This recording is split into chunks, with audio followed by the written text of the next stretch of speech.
Talibé, en 1-2 minutes, peut-être pour commencer et pour que l'équipe de demain termine, vous l'aviez dit au début, Damaro sera sans doute interrogé ou peut-être possiblement interrogé dans son lit de malade.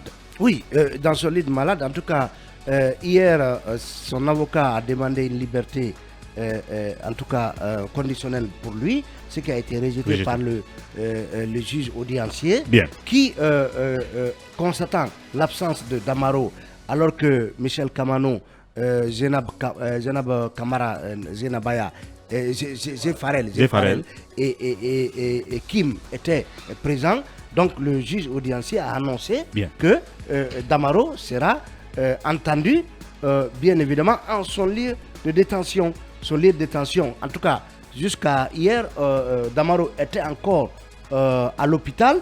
Il y a même Africa Guinée qui donne une alerte qui dit qu'il est exposé à un risque élevé d'AVC. Donc aujourd'hui, la CRIEF opte pour une audience publique et médiatisée, donc en son lieu de détention. Est-ce que ça va être à l'hôpital sino-guinéen où on dit qu'il est hospitalisé ou dans les locaux de la maison centrale?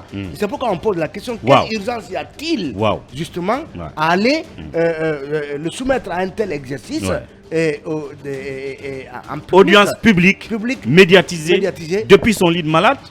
Eh bien, ça mérite d'être débattu. Mais ce sera sans doute demain puisque nous n'avons plus le temps.